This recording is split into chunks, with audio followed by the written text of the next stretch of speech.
नमस्कार मेरे प्यारे बच्चों, मैं हूं राजीव कुमार। आपको स्वागत करता हूं आपका अपना YouTube channel physics cracker jack में। आइए आज हम स्टार्ट करते हैं 11th का new chapter Newton's law of motion. आपको मज़ा आएगा न्यूटन्स लॉ ऑफ मोशन पढ़कर। आज के 3 साल के अगर पीछे हम रिकॉर्ड उठाकर देखें तो जेईई मेन, नीट या जेईई एडवांस हर सेक्शन में आपका न्यूटन्स लॉ का एप्लीकेशन आता है। और न्यूटन्स लॉ को सीखने के लिए उसके अंदर एक कंस्टेंट रिलेशन होता है, वो कंस्टेंट रिलेशन से और भी ज़्यादा आता है। कंस्टेंट रिलेशन आपको हर सेक्शन में आपको यूज़ होता है, जैसे कि आपको अप टू रोटेशन तक के यूज़ होने वाला है। आगे तो नहीं यूज़ होता है, पर अप टू रोटेशन तक के आपका कंस्टेंट रिलेशन मस्ट है, क्योंकि कंस्टेंट रिलेशन जब तक नहीं आएगा ना न्यूटन्स लॉ का आप सवाल सॉल्व कर पाएंगे, ना फ्रिक्शन का सवाल सॉल्व कर पाएंगे, सही से नहीं कर पाएंगे। हालांकि हर सेक्शन तो आपका कंस्टेंट से नहीं जोड़ता है, पर मोस्टली खास करके जेईई एडवांस पेपर बिना कंस्टेंट जोड़े कभी दे ही नहीं सकता सवाल। तो आइए हम सबसे पहले Newton's law of motion start करने से पहले हम कंस्टेंट रिलेशन पे बात करेंगे कि क्या होता है कंस्टेंट रिलेशन। आइए हेडिंग डालिए, कंस्टेंट मोशन। कंस्टेंट मोशन के बारे में हम लोग पढ़ेंगे, कंस्टेंट मोशन क्या होता है। तो जैसे बच्चों ध्यान से देखिएगा कि कंस्टेंट मोशन क्या होता है। यहाँ पर मान लीजिए कि आपका एक ब्लॉक ए है और ये ब्लॉक बी है। अगर आप ए को भी वेलोसिटी दें तो बताइए बी का वेलोसिटी कितना होगा। क्या आपको कॉमन सेंस कह दिया भी ही होगा। अगर आप ए को भी से चलाना चाह रहे हैं तो बताइए बी भी कितना से चलेगा, भी से। पर बी चलना नहीं चाह रहा था तो भी क्या भी से इसको चलना पड़ेगा। अगर बी चाहे कि हम नहीं चलें तो भी ये रस्सी जो है बंधा हुआ जो है वो बी जो है उसको रस्सी जो है उसको भी स्पीड से लेकर ही चलेगा। तो यहां पर सिंपल सा बोला गया कि motion in a particle due to other particle, motion occur in a particle due to other particle, किसी और पार्टिकल के कारण मोशन आ जाए, then this type of motion are called constant motion। इस बात को ध्यान से रखें। देखिए क्या होता है कि बिना उसको करना ही करना है, चाहे उसको मन हो चाहे उसको मन नहीं हो। इसका मतलब वो कांस्टेंट है, वो बंधा हुआ है। जैसे कि नदी के धारा कांस्टेंट है। आप एक टाइम से कोचिंग जाते हैं, रेगुलरिटी मेंटेन रखते हैं, आप कांस्टेंट हैं, आप बंधे हुए हैं, आपको जाना जरूरी है। जैसे एक और एग्जांपल लेते हैं। जैसे मान लीजिए कि आपका ये आपका कार है और आगे आपका एक ट्रक है इस तरीका से। अब मान लीजिए ट्रक चल रहा है 40 किलोमीटर प्रति आवर से और ये वन वे है, तो बताइए क्या ये भी 40 किलोमीटर पर आवर से ही चलेगा? क्यों? क्योंकि इसको चलने का स्पीड का कैपेसिटी बहुत ज़्यादा है, पर ये ट्रक के कारण, वन वे के कारण ये भी उतना ही स्पीड से चलेगा। तो ये कांस्टेंट है, ये बंधा हुआ है। आई होप कि आपको फील आ रहा होगा कांस्टेंट का मतलब। वो ना चाहते हुए भी उसको करना पड़ता है। जैसे कि ये 40 किलोमीटर प्रति आवर से चल रहा है, तो ये नहीं भी चाहेगा कि हम ज़्यादा से चले तो भी नहीं चल सकता इसके कारण। तो किसी भी पार्टिकल के अंदर जो मोशन आए किसी और पार्टिकल के कारण, तो हम कहते हैं वैसे मोशन को कांस्टेंट मोशन। कौन सा मोशन कहते हैं? कांस्टेंट मोशन कहते हैं। इस बात को हमेशा ध्यान में रखेंगे। कांस्टेंट मोशन पढ़ने से पहले हम एक चीज और आपको बता देना चाहते हैं स्ट्रिंग के बारे में। स्ट्रिंग जिसको हम लोग और क्या कहते हैं? रोप कहते हैं। देखिएगा इसके बारे में हम लोग थोड़ा सा जान लेते हैं कि स्ट्रिंग क्या होता है और रोप क्या होता है। इस पे हम लोग चर्चा कर लेते हैं। तो देखिए हम लोग सबसे पहले 2 तरीके का स्ट्रिंग होता है, एक टाइट होता है और एक लूज स्ट्रिंग होता है। इस तरीका से लूज स्ट्रिंग है और ये टाइट स्ट्रिंग है। तो हम लोग ये वाला नहीं पढ़ते हैं, हम लोग हमेशा कौन सा स्ट्रिंग पढ़ते हैं? टाइट स्ट्रिंग पढ़ते हैं। जो टाइट स्ट्रिंग जो होता है, लूज स्ट्रिंग नहीं, टाइट स्ट्रिंग पढ़ते हैं। तो हमेशा वो टाइट रहना चाहिए, है ना। तो सबसे पहला पॉइंट स्ट्रिंग में क्या हो गया कि टाइट होना चाहिए स्ट्रिंग, सिंपल सा। दूसरा इसमें जो पढ़ते हैं ये इसमें वो मासलेस होना चाहिए। स्ट्रिंग जो है वो कैसा होना चाहिए? मासलेस स्ट्रिंग होना चाहिए। हाँ, आगे चलकर हम इसको में मास भी ले आते हैं, पर अभी फिलहाल के लिए मासलेस होना चाहिए। एंड साथ ही साथ और क्या होना चाहिए, और आपको होना चाहिए फ्रिक्शन लेस होना चाहिए, फ्रिक्शन लेस होना चाहिए, और साथ ही साथ इनएक्सटेंसेबल होना चाहिए। मतलब इनएक्सटेंसेबल का मतलब कि ऐसा नहीं कि रबड़ की तरह खींचे तो खिंचा जाए, छोड़े तो वापस आ जाए, वैसा नहीं होना चाहिए। बिल्कुल खींचे तो कुछ नहीं इलोंगेशन हो, कुछ भी इलोंगेशन नहीं हो, तो इनएक्सटेंसेबल होना चाहिए। एंड एक पॉइंट और मोस्ट मोस्ट मोस्ट इंपॉर्टेंट जो आपको हर जगह काम आने वाला है, हमने पढ़ा कि रस्सी टाइट पढ़ना चाहिए। अब मान लीजिए कि हम 2 पॉइंट हम पढ़े थे, ये ए है और ये बी है। अब बताइए यहाँ पर वेलोसिटी v1 है और ये वाला वेलोसिटी आपका क्या है, v2 है। अब एक बात बताइए, अगर ये रस्सी को टाइट होना है, ध्यान से समझिए, इस रस्सी को अगर टाइट होना है तो बताइए कि ये v1 और v2 में रिलेशन क्या रखना होगा। आप सोच सकते हैं कि अगर आप ज़्यादा रखिएगा v1 को तो क्या रस्सी लूज हो जाएगा, और अगर v1 को कम रखिएगा तो ये रस्सी टूट जाएगा। हमको तो टाइट रस्सी पढ़ना, तो ये रस्सी टाइट कब हो सकता है, तो जब v1 और v2 क्या आपस में बराबर होगा।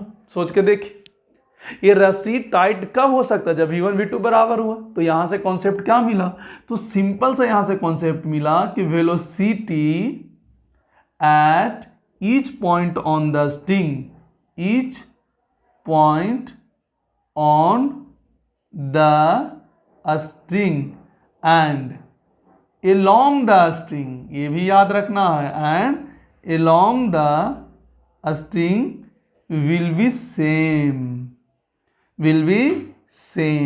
फिर से हम रिपीट कर देते हैं कि हमेशा चाहे आप कोई भी पॉइंट ले लीजिए, रस्सी का कोई भी पॉइंट ले लीजिए, along the रस्सी, along the rope, along the string, आपका हर पॉइंट का वेलोसिटी क्या होगा, सेम होगा। मोस्ट इंपॉर्टेंट रिजल्ट है, इस बात को हमेशा ध्यान में रखें। आई होप कि ये बात आपको क्लियर हो गया होगा, ठीक है। अच्छा, रस्सी टाइट होता है, हालांकि हम आगे न्यूटन लॉ में भी थोड़ा सा ज्ञान देंगे, पर हम यहीं पे पढ़ा देते हैं। स्ट्रिंग में जो फोर्स आता है उस फोर्स को हम लोग टेंशन फोर्स कहते हैं, तो उसके बारे में भी हम थोड़ा सा बता देते हैं। पहले ये लिख लीजिए और फिर रस्सी के बारे में थोड़ा सा और बताते हैं।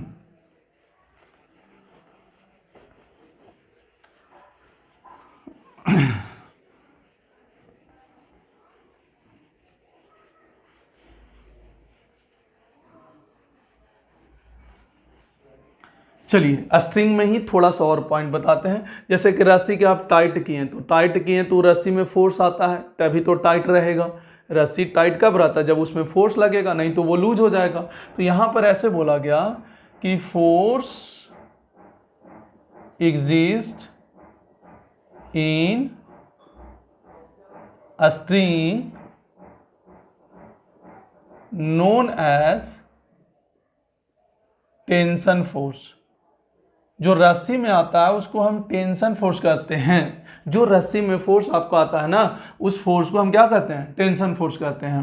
तो टेंशन फोर्स का कहानी समझा देते हैं। यहाँ पर याद रखिएगा कि अगर वन रोप हो, एक ही रोप हो, वन रोप हो, तो magnitude of tension, magnitude of tension at each point on a string is same। जैसे आप मान लीजिए आप रस्सी लिए ये वाला, तो देखिए अगर ये रस्सी में टेंशन, जो जितना टेंशन यहाँ पर लगे, अगर टाइट है तो ए पर मान लेते हैं टेंशन, बी पर और सी पर, तो जितना टेंशन का वैल्यू ए पर होगा उतना ही टेंशन का वैल्यू बी पर होगा, उतना ही टेंशन का वैल्यू सी पर होगा। जैसे मान लीजिए कि एक पुली है, पुली नाम सुने होंगे, है ना। अगर नहीं नाम सुने तो फील कीजिए, कभी कभी पुराना ज़माना का जो फिल्म आता है उसमें जब कुआं से पानी लोग निकालते हैं तो देखते होंगे कि रस्सी एक पुली में या गोल चक्र टाइप का रहता है, उसमें बंधा हुआ होता है, उसी को पुली कहते हैं। ये हालांकि थोड़ा सा फोर्स को ट्रांसफ़र करता हो, कुछ नहीं, इसमें ज़्यादा जानने की ज़रूरत नहीं है। अब बताइए, यहाँ पर ऐसे है और एक रस्सी ऐसे है, ए है और ये बी है। अब बताइए ये रस्सी अलग है कि सेम है, सेम ही है। देखिए एक ही रस्सी है, तो यहाँ पे हर पॉइंट पे आप देखिएगा तो आपका टेंशन सेम होगा, चाहे यहाँ पर का टेंशन चाहे यहाँ पर का टेंशन। दोनों जगह का अगर यहाँ का टेंशन T है तो यहाँ का भी टेंशन क्या होगा, T होगा। हाँ, डायरेक्शन अभी नहीं सिखाए हैं, पर ये बात हमेशा ध्यान रखना है कि अगर आपका रस्सी एक हो, एक ही रस्सी में पूरा कहानी किया हुआ हो, तो समझ जाइए कि उसमें लगने वाला जो टेंशन फोर्स होगा वो आपका, ये टेंशन फोर्स जो होगा वो आपका टेंशन फोर्स सेम होना चाहिए। बस इतना बात को ध्यान में रखना है कि जो वन रोप हो तो magnitude of tension at each point on the string is same. Her point पर टेंशन जो लगेगा वो टेंशन का वैल्यू आपका क्या हो जाएगा, सेम होना चाहिए। आई होप कि ये बात क्लियर हो गया होगा। ये यूज होने वाला आगे, इसीलिए हम इस पे फोकस कर रहे हैं कि ये चीज को आपको ढंग से क्लियर हो सके। अच्छा, और दिखाते हैं रस्सी के बारे में। डायरेक्शन कैसे निकालते हैं रस्सी में? डायरेक्शन तो आप मूवी देखते हैं, अगर मूवी देखते हैं तो कोई भी स्पाइडरमैन वाला मूवी देखा होगा। स्पाइडरमैन का मूवी आप देखे होंगे। स्पाइडरमैन में क्या होता है, वो हाथ ऐसे करता है, उससे जाला निकलता है। बस अगर वो पता है आपको तो डायरेक्शन बिल्कुल इजीली लिख सकते हैं। जैसे देखिए कि मान लीजिए कि एक रस्सी है और यहाँ पर ए ब्लॉक है, तो ये टाइट करेगा तो रस्सी में टेंशन आएगा कि नहीं आएगा। अब बोला कि बताइए ब्लॉक रस्सी में ब्लॉक में कि बताइए इस पर टेंशन का डायरेक्शन, क्योंकि अगर ये रस्सी ऊपर नहीं खींचता तो क्या ये नीचे गिर जाता? सोचिए, रस्सी को काट दीजिए तो ये नीचे गिर जाएगा। इसका मतलब इस रस्सी में जो फोर्स लग रहा है वही नहीं इसको ऊपर पकड़ के रखा है। आप बुद्धि लगा के देखिए कि अगर ये रस्सी काट जाता तो ये ब्लॉक नीचे आता कि नहीं आता? बिल्कुल आता। यार रस्सी नहीं कटा है, ध्यान से समझिए। इसका मतलब कि कहीं ना कहीं टेंशन, रस्सी में जो फोर्स लग रहा है उसको टेंशन फोर्स कहते हैं। तो टेंशन फोर्स इसको ऊपर खींच के रखा है, जो नीचे mg लग रहा है, mg फोर्स एक लग रहा होगा ना, मास है तो mg लग रहा है, उसको बैलेंस करके रखा। खैर उससे अभी हमको नहीं मतलब है, हम लोग न्यूटन्स लॉ पढ़ेंगे तो उसमें करेंगे, ठीक है, ध्यान से देखिएगा। तो अब अगर हम इस पे बैठे, अब टेंशन फोर्स देखना है, देखिएगा ध्यान से, ठीक है। तो टेंशन यहाँ पर देखिएगा, रस्सी पे बैठे। अब स्पाइडरमैन की तरफ दिखाते हैं कि जैसे मान लीजिए कि अब यहाँ पे टेंशन फोर्स ऊपर किधर लगेगा, डायरेक्शन बताना है। तो एक बात बताइए, जब आप यहाँ पर बैठिएगा, यहाँ हमेशा जिस पर टेंशन लिखना है ना आप उस पर बैठ जाइए और जाला छोड़ दीजिए इधर, ये ऐसे ऐसे जाला छोड़ दीजिए स्पाइडरमैन की तरह, ठीक है। नहीं आया समझ में? स्पाइडरमैन की तरह बस सिंपल सा भाई, ए पर बैठ जाइए और ऐसे जाला छोड़ दीजिए जिधर रस्सी है। देखिए टेंशन का डायरेक्शन लिखा गया, बहुत आसानी से टेंशन का डायरेक्शन लिखा था। जैसे आपको और दिखाएं, देखिए लिखने का तरीका, मजा आएगा आपको डायरेक्शन लिखने में। जैसे मान लीजिए कि एक ऐसे है, इस तरीका से आपके पास ऐसे है। क्या ये रस्सी और ये रस्सी अलग अलग है? हाँ, यहाँ पर एक नहीं है। इसका मतलब आपका क्या होगा, टेंशन अलग अलग होगा। इसमें टेंशन अलग होगा, इसमें टेंशन अलग होगा, तो T1 T2 मान लेंगे। अब बताइए यहाँ पर बैठे, ए पर बैठे, अब बताना है टेंशन का डायरेक्शन, तो इधर T1 मान लीजिएगा, यहाँ T2 मान लीजिएगा। तो जब यहाँ पर बैठिएगा तो दो तरफ रस्सी है तो दोनों तरफ जाला छोड़िएगा। तो एक इधर जाला छोड़िएगा तो टेंशन T1, और एक इधर छोड़ना है ना, जिधर रस्सी रहता है उधर ही जाला छोड़ना है, ऐसे नहीं हवा में छोड़ दिए। ऐसे देखो, ऐसे खट से किए तो क्या इधर जाएगा, तो टेंशन का डायरेक्शन इधर। यहाँ पर बैठ के यहाँ पर देखें तो टेंशन का डायरेक्शन इधर। जिस भी बॉडी पे टेंशन का डायरेक्शन लिखना है उस पर बैठ जाएं और जिधर रस्सी हो उधर जाला छोड़ दें, बात इतना आसानी से बन जाता है। देखिए टेंशन का डायरेक्शन में कोई दिक्कत हो तो एक बार फिर से वापस रिकॉल कर कर देखिए। ऐसे हम डायरेक्शन पे और प्रैक्टिस करवा रहे हैं, पॉज करके इसको लिखते चलिए। क्योंकि कंस्टेंट रिलेशन में ये सब यूज होता है। इसमें कंस्टेंट रिलेशन जो है आपको 5 मेथड से बताया जाता है, जो कि हम सबसे आसान मेथड बताते हैं ताकि आपको कभी भी कोई दिक्कत ही नहीं हो। बहुत टफ से टफ क्वेश्चन भी आ जाए तब भी आप जो मेथड हम बताएंगे उससे आपको बहुत ही ईजी सॉल्व हो जाता है और बहुत ही ज़्यादा आपको हेल्पफुल मिलेगा। देखिए जैसे मान लीजिए कि आपको बोला गया कि बताइए यहाँ पर टेंशन का डायरेक्शन क्या होगा। यहाँ पर अगर ये ए है और यहाँ पर ए आपका बी है, अब बताइए ए पर टेंशन का डायरेक्शन किधर होगा बताइए। तो कुछ नहीं, बस ए पर बैठ जाना, बैठ गए, रस्सी किधर है ऊपर, तो क्या हम जाला छोड़ देंगे ऊपर, मेरा काम बन गया। अच्छा उसी तरीका से आप बी पर आए, बी पर बैठे, रस्सी किधर है ऊपर। अच्छा यहाँ पर टेंशन अलग होगा कि सेम होगा, सेम होगा। देखो रस्सी वही है, अगर ध्यान से देखिए तो ये सेम होगा ना भाई, ये रस्सी आपका क्या है सेम है। देखिए एक ही रस्सी है, तो यहाँ पर अगर टेंशन टी हुआ तो यहाँ पर भी तो टी ही होगा, क्योंकि रस्सी आपका सेम था। क्या क्लियर हो गया?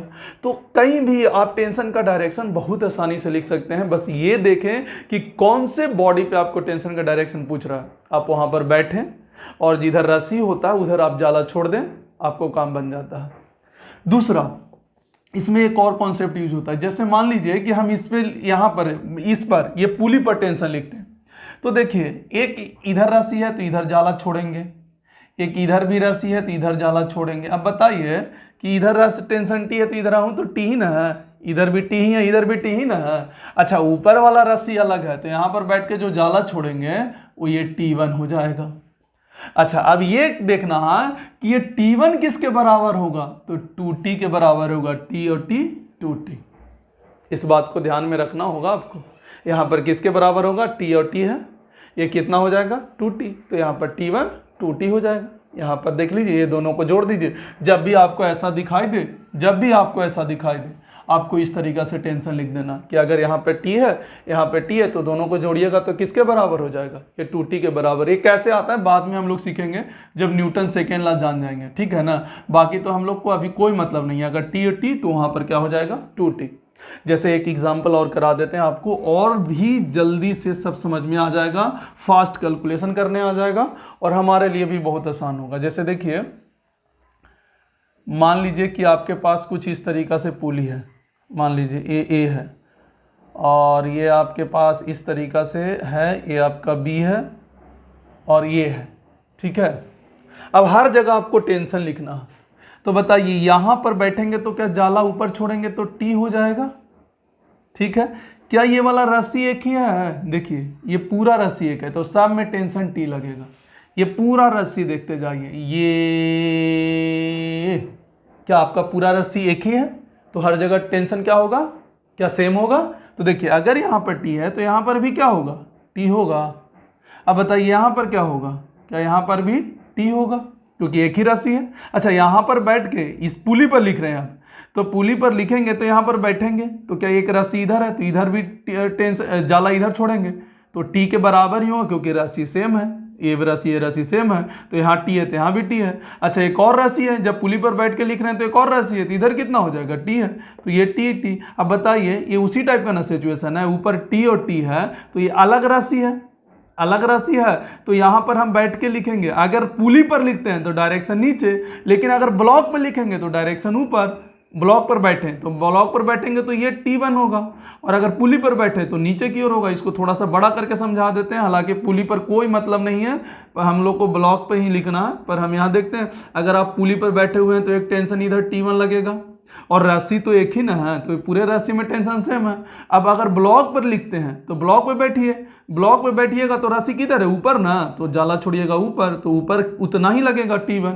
अब बताइए T1 किसके बराबर होगा, क्या 2T के बराबर हो जाएगा, ये T और ये T जुड़ जाएगा। देखिए वैसा ही ना सिचुएशन है। तो ऐसा ढेर सारा आपको क्वेश्चन आने वाला है, और आपको इस तरीके से लिखने आना चाहिए कि अगर ये T और ये T है तो यहाँ पर दोनों जुड़कर यहाँ पर आ जाएगा 2T। और उसके बाद आप बी ब्लॉक पर लिखिएगा तो बी पर बैठिएगा तो राशि ऊपर है तो ऊपर जाला छोड़िए तो ये T1 हो जाएगा, ऊपर जाला की ओर छोड़िएगा तो T1 हो जाएगा, जो कि किसके बराबर है, आपका 2T के बराबर है। तो आप देख सकते हैं टेंशन का डायरेक्शन कुछ इस प्रकार लिखा था। हमको ये पुली यहाँ से मतलब था, तो इसलिए हम बार बार हम इस चीज़ को नहीं करेंगे। हमको इसको करना होता तो देखिए डायरेक्ट कैसे करता है, आप इसको पॉज करके लिख लीजिएगा, हम फिर से इसको बना देते हैं। देखिएगा, जैसे मान लीजिए कि हमको यहाँ है, हमको दोनों ब्लॉक से मतलब रहता है, ये दो जितने ब्लॉक है ब्लॉक से मतलब है, तो ये ब्लॉक पे टेंशन T है। अब देखिए यहाँ पर आए तो यहाँ पे टेंशन क्या होगा, T, यहाँ पे टेंशन क्या होगा, T, क्योंकि बैठ के जाला इधर वो रस्सी की तरफ छोड़ेंगे। अब यहाँ पे टेंशन क्या होगा, तो डायरेक्ट 2T लिख देंगे, इसको T1 T, ऐसा नहीं करेंगे कि पहले इस पे लिखेंगे फिर ई पे लिखेंगे। तब हमको पता ही है कि ये दोनों का सम इस रस्सी में टेंशन आएगा, और ये रस्सी में जो टेंशन आएगा तो यहाँ पर बैठ के हम जाला ऊपर छोड़ देंगे। हमको इससे मतलब है, ये वाला से ब्लॉक वाला से मतलब है, ये वाला ब्लॉक वाला से मतलब है, सारा से हमको मतलब ही नहीं है। तो हम इस पे काम करेंगे या तो इस पे काम करेंगे। एक क्वेश्चन और कराते हैं टेंशन वाला, टेंशन का डायरेक्शन वाला, फिर हम लोग कांस्टेंट रिलेशन पे आ जाएंगे कि कांस्टेंट रिलेशन में क्या क्या करना है।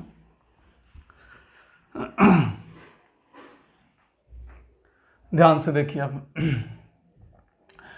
हाँ भाई, तो यहाँ पर जैसे एक और हम टेंशन निकालने का तरीका बस सिर्फ बता रहे हैं कि टेंशन किस तरीक़ा से होता है। जैसे मान लीजिए कि एक ब्लॉक आपका ये है, यहाँ पे ऐसे है, यहाँ पे आपका ऐसे है, यहाँ पे आपका ऐसे है, यहाँ पे आपका ऐसे है, यहाँ पे आपका ऐसे है, इस तरीक़ा से आपको ब्लॉक दे दिया। अब बोला बताइए बी में टेंशन कितना लग रहा है, ए में टेंशन कितना लग रहा है। ए में और बी में टेंशन निकालना है। तो आप एक ध्यान से देखिए, क्या ये एक ही राशि है? ध्यान से देखते जाइए, तो क्या एक ही राशि है ना? यहाँ से लेते जाइए ऐसे, क्या एक ही राशि है? तो पूरा में टेंशन तो सेम होगा। हाँ, ये वाला में अलग होगा, ये वाला में अलग होगा, ये वाला में अलग होगा।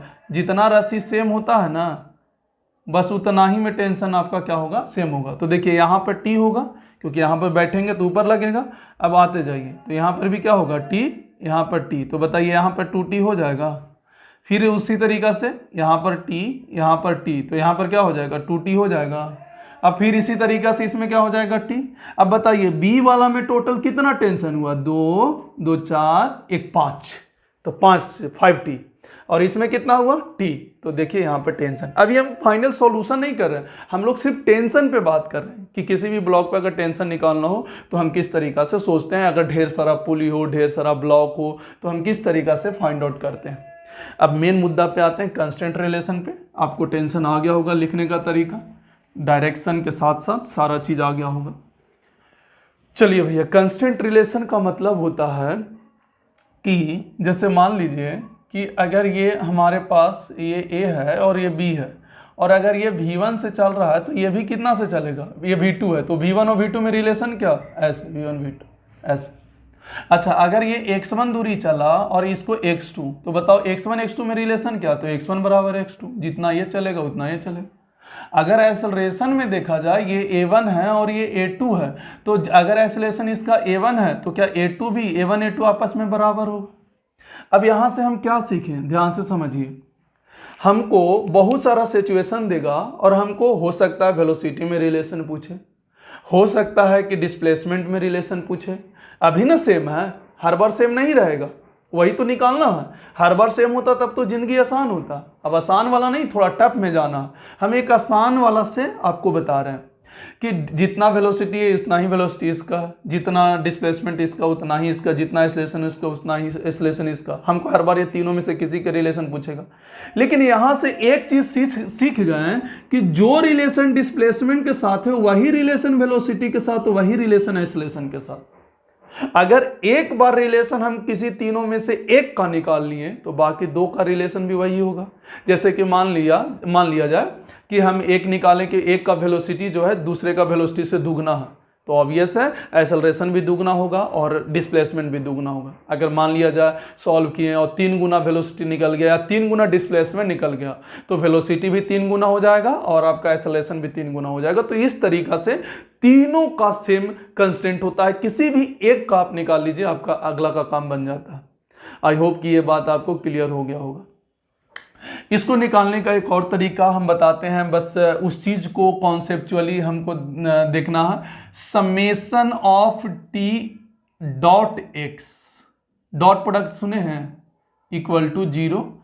समेशन ऑफ, अभी इसका कॉन्सेप्ट नहीं पता हो पर हम बना सकते हैं जरूर, टी डॉट भी 0 and summation of T dot A is equal to क्या होना है, 0। यहां पर ध्यान से देख लीजिए, यहां पर टी डॉट प्रोडक्ट वेक्टर का dot product T dot x बराबर 0, टी डॉट भी बराबर 0, टी डॉट ए बराबर 0। कोई भी एक को फॉलो करना है। जैसे कि देखिए हम इसमें करके दिखाते हैं, बराबर प्रूफ करके दिखाते हैं। सबसे पहले ए पर बैठिए और बताइए टेंशन का डायरेक्शन किधर होगा, तो कि राशि इधर है तो क्या डायरेक्शन इधर हो जाएगा।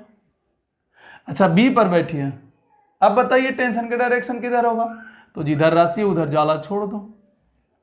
अब हम इसको डिस्प्लेसमेंट वाला के बात करते हैं, तो ध्यान से देखिएगा, टेंशन के डायरेक्शन इधर है और क्या डिस्प्लेसमेंट के भी डायरेक्शन इधर ही है, तो क्या दोनों का डायरेक्शन एक ही तरफ है, तो क्या थीटा 0 ना हो गया। तो थीटा 0 में कॉस थीटा अगर 0 पुट करेंगे तो कॉस 0 का वैल्यू क्या होता है, 1। या फिर हमेशा याद रखिएगा, ध्यान से समझिए, समेशन मतलब जोड़ना, तो एक ब्लॉक और दो ब्लॉक, दोनों ब्लॉक का समेशन, हमारे पास दो है तो दो, तीन रहता तो तीन का सम। अब बोलिए टेंशन और यहाँ पर डिस्प्लेसमेंट कितना x2, डायरेक्शन क्या था, सेम था, तो यहाँ पर सेम में प्लस में, सेम में प्लस में क्यों, क्योंकि थीटा 0 तो cos 0 का वैल्यू 1। अच्छा, इसके बाद टेंशन इधर और डिस्प्लेसमेंट उधर, तो याद कीजिए डॉट प्रोडक्ट में क्या एंगल 180 डिग्री हो गया, तो क्या नेगेटिव में हो जाएगा, माइनस में tx1, और क्या यही दोनों है बराबर 0, तो देखिए x1 बराबर x2, आपका आंसर आ गया। देखिए कितना, यही चीज है ना, आपको बस ये बहुत ही जबरदस्त मेथड है, ये अगर मेथड आपको समझ में आ जाता है, आपको कोई मेथड यूज करने का जरूरत नहीं है। ऐसे 5 मेथड से यूज किया जाता है, सबसे इजी और सरल यही आपका। अगर ये आपका याद हो जाता है, तरीका याद हो जाता है आपको लिखने का, तो आप कहीं भी इसको क्लिक कर सकते हैं, कहीं भी आपको डायरेक्टली बन सकता है। तो इस बात को हमेशा ध्यान में रखें। देखिएगा बहुत सारा सवाल अभी करके दिखाएंगे कि किस तरीका से होता है। अच्छा, वैसे ही हम वेलोसिटी में करेंगे, हम डॉट वूट को भूल जाते हैं। हम क्या करते हैं कि अगर डायरेक्शन सेम हो तो प्लस में और डायरेक्शन अपोजिट हो तो माइनस में। देखिए टेंशन और वेलोसिटी के डायरेक्शन सेम है तो प्लस में प्रोडक्ट लिख दिए, और यहाँ पर डायरेक्शन अपोजिट में है तो माइनस में यहाँ पर लिख दिए। तो देखिए क्या v1 बराबर v2 हो गया कि नहीं हो गया।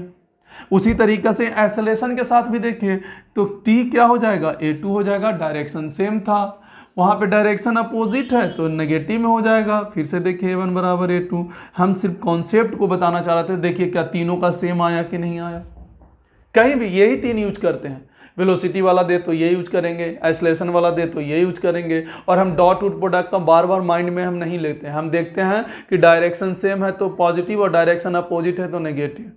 अगर वेलोसिटी का डायरेक्शन ना टेंशन के अलॉन्ग है ना पैरेलल है तो हम उसको कंपोनेंट तोड़ देते हैं और उसके बाद पैरेलल करते, बराबर करते हैं। जैसे देखिए, इसको पॉज करके लिख लीजिएगा, और भी हम बहुत सारा कांस्टेंट रिलेशन एक करके बता रहे हैं।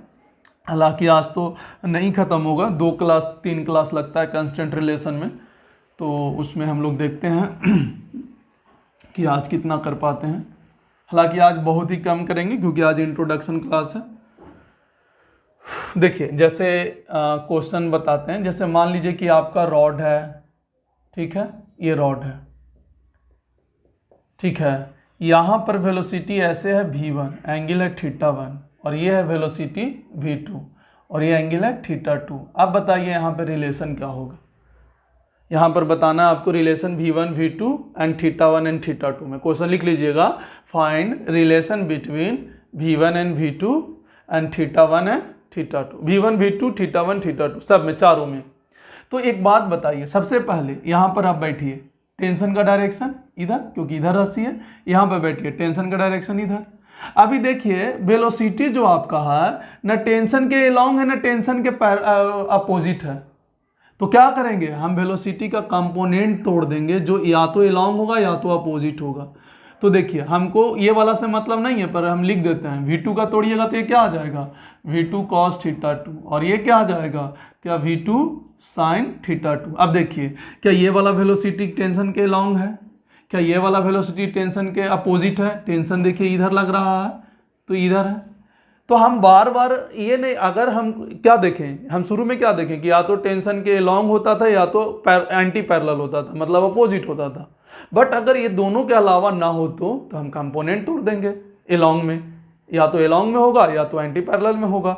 तो देखिए क्या डायरेक्शन दोनों का सेम है, वेलोसिटी का और टेंशन का, तो प्रोडक्ट पॉजिटिव हो जाएगा v1 cos θ1, और यहाँ पर टेंशन और वेलोसिटी अपोजिट है, इससे कोई मतलब नहीं, हमको अलॉन्ग वाला से मतलब है, तो v2 cos θ2 बराबर 0। तो देखिए यहाँ से क्या आ गया, v1 cos θ1 बराबर क्या आ जाएगा बच्चों, v2 cos θ2। देखिए कितना आसानी से रिलेशन निकल गया। अच्छा, आपको ये तो खैर है, ये तो हम मेथड सिखाना चाह रहे थे, इसको और भी जल्दी बना सकते हैं। एक बात बताइए, हम बोले थे कि रस्सी पे जितने भी पॉइंट होते हैं और रस्सी के अलॉन्ग क्या हर पॉइंट का वेलोसिटी सेम होता है। तो देखिए ये वाला पॉइंट भी रस्सी पर है, ये वाला पॉइंट भी रस्सी पर है, और क्या अलॉन्ग वाला, रस्सी के जो अलॉन्ग है वेलोसिटी ये है और रस्सी के अलॉन्ग वेलोसिटी ये है, क्या ये दोनों बराबर हो जाएगा तो आ जाएगा। हालांकि हम उस दो मेथड हम घुसाना नहीं चाहते हैं, हम चाहते हैं कि बस एक मेथड बच्चा सीखे और उसे पूरा के पूरा सवाल डील कर दे, ताकि बीच में कंफ्यूजन ना हो कि कौन सा क्वेश्चन में कौन सा हम मेथड अप्लाई करें। तो इस बात को ध्यान में रखें, जैसे बताएं बस वैसे करना है। अभी देखिए बहुत सारा क्वेश्चन कराएंगे और उस पर आपको अच्छे क्वेश्चन को डील करेंगे। चलिए भाई, जैसे मान लीजिए कि इस तरीका से है, ऐसे ये मान लीजिए एक ब्लॉक है ए और यहाँ पे आपका इस तरीका से पुली है और एक ब्लॉक है आपका बी। ये एंगल कितना है 37 डिग्री है। ये बोला ए जो है कैसे जा रहा है 10 मीटर पर सेकंड से। तो इस इंस्टेंट पर जब एंगल 37 होगा तो बताना है कि वेलोसिटी ऑफ बी क्या होगा। देखिए रिलेशन, हर बार रिलेशन ही पूछेगा आपसे कि बताइए ये जाएगा इतना स्पीड से तो ये क्या होगा, या एक्सेलरेशन पूछ देता या फिर डिस्प्लेसमेंट पूछ देता। क्या सब में एक ही टाइप का रिलेशन आता है, कोई भी एक निकल जाएगा सब बना देंगे। खैर हमको अभी वेलोसिटी बी का निकालना है। तो चलिए सबसे पहले पॉज कीजिए और उसके बाद सॉल्व कीजिए और उसके बाद सॉल्यूशन देखिए। तो ध्यान से देखिए, यहाँ पर अगर आप ए पर बैठते हैं, यहाँ पर बैठते हैं, हम क्या बोले थे टेंशन सबसे पहले निकालें। ए पर बैठे हैं तो क्या रस्सी इधर है तो टेंशन का डायरेक्शन इधर की ओर लिख दिए हैं, इसमें कोई डाउट नहीं होना चाहिए। यहाँ पर बैठिए, क्या रस्सी आपका इधर है तो क्या टेंशन का डायरेक्शन इधर हो जाएगा और रस्सी सेम है, इसीलिए अगर टी यहाँ पर तो यहाँ पर भी टी ही होगा भाई। अगर यहाँ पर टी है तो देखिए यहाँ पर भी टी होगा क्योंकि एक ही रस्सी लिया गया है। अच्छा आप बताइए, क्या यहाँ पर टेंशन और वेलोसिटी क्या अपोजिट है तो कंपोनेंट तोड़ने की जरूरत नहीं है। क्या यहाँ पर टेंशन और वेलोसिटी ना अपोजिट है ना एलॉन्ग है तो हम वेलोसिटी का कंपोनेंट तोड़ेंगे।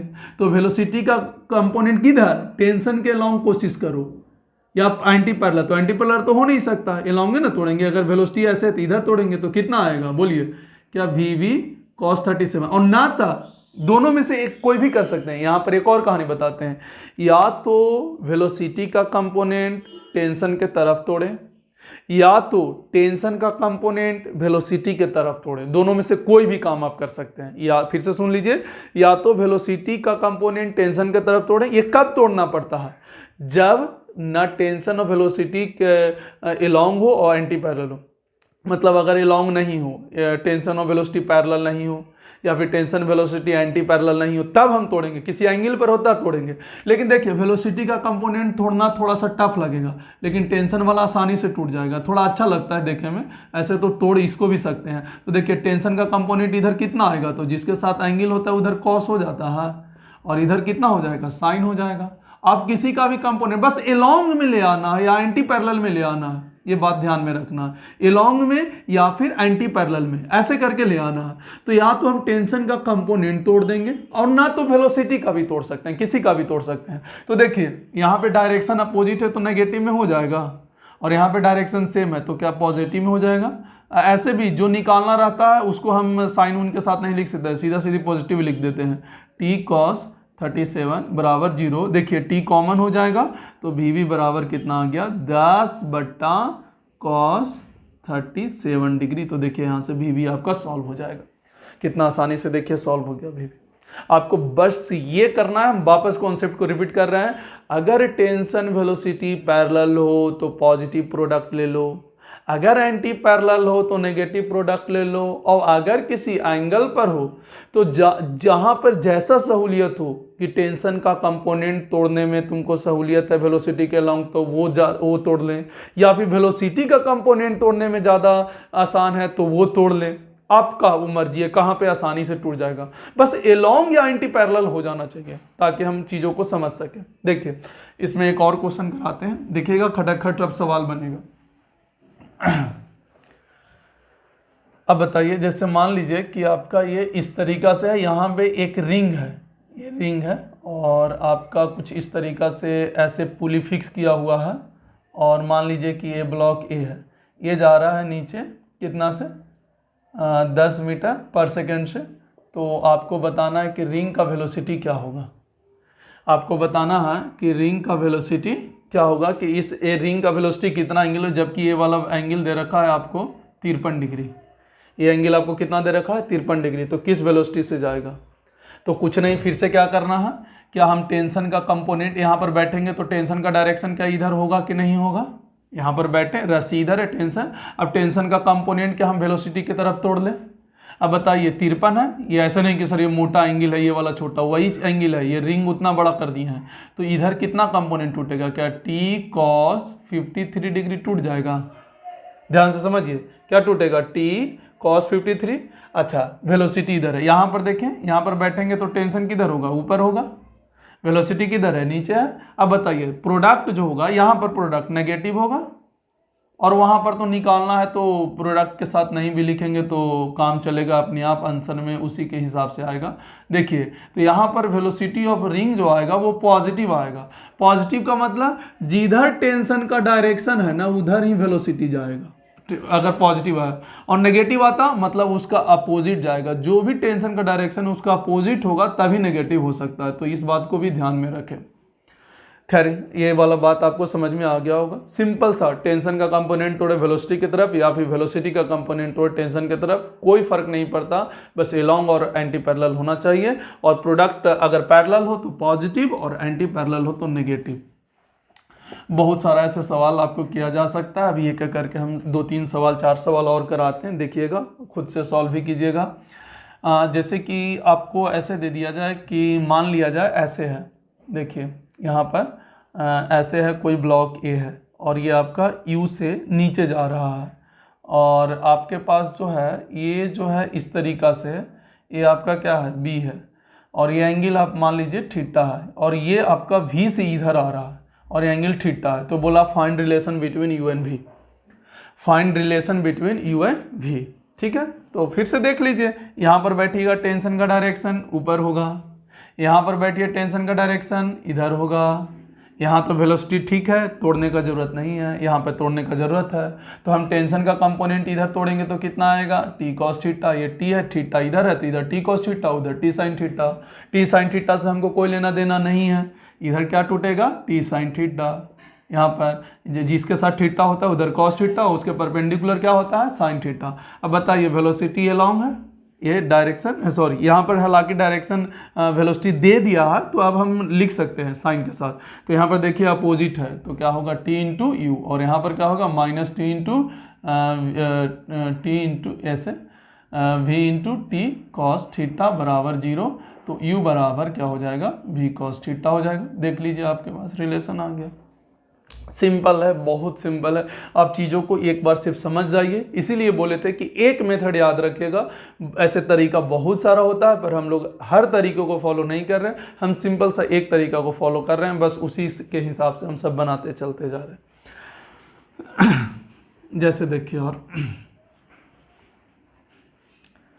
जैसे मान लीजिए कि आपका कुछ इस तरीका से है, मान लीजिए कि ये आपका है ए, ठीक है, और ये आपका क्या है, ये आपका है बी। अब मान लीजिए ये थीटा 1 है और मान लीजिए कि ये थीटा 2 है और ये आपका क्या है, थीटा 1 है। ये ऐसे चल रहा है वी से और ये ऐसे चल रहा है यू से। अब बताना है रिलेशन ए और बी में। अब तो क्या करना, फिर से यहाँ बैठिएगा तो टेंशन तो इधर है और यहाँ बैठिएगा तो टेंशन इधर है। इस बार दोनों में लफड़ा, न यहाँ पर भी वेलोसिटी का कंपोनेंट तोड़े या तो टेंशन का तोड़े और वहाँ पर भी तोड़े। तो सोचिए यहाँ पर हमको टेंशन तोड़ना ज़्यादा आसान है, तो यहाँ पर टेंशन तोड़ेंगे तो इधर क्या होगा टी कॉस थीटा 1। क्या ये वेलोसिटी के एंटी पैरेलल है? अच्छा, हमको इसी से तो मतलब था। और इधर क्या होगा टी साइन थीटा 1। अब बताइए यहाँ पर इधर कितना होगा, क्या टी कॉस थीटा 2 और इधर कितना होगा, क्या टी साइन थीटा 2। हमको परपेंडिकुलर वाला से कोई लेना देना। अब देखिए ये एंटी पैरेलल है तो माइनस में टी कॉस थीटा 1 इंटू भी और वहाँ पे प्लस में है तो T cos theta 2 into you बराबर 0। तो यहाँ पर आ गया भी कॉस थीटा 1 बराबर यू कॉस थीटा 2। और आपको बता दें जब प्रैक्टिस पे आ जाइएगा तो ओरल बना दीजिएगा, इतना सोचने का ज़रूरत क्या है। सीधा सीधी ये अपोजिट है और ये ऐसे है तो ये प्लस में माइनस में तो हमेशा बराबर में हो जाएगा, भी cos theta 1 you cos theta 2। एक बार प्रैक्टिस में आने पर ज़रूरत है, बस बिल्कुल सिंपल सा लॉजिक है, आप आसानी से सॉल्व कर सकते हैं। जैसे अगर मान लेते हैं कि आप पे इस तरह का देखिए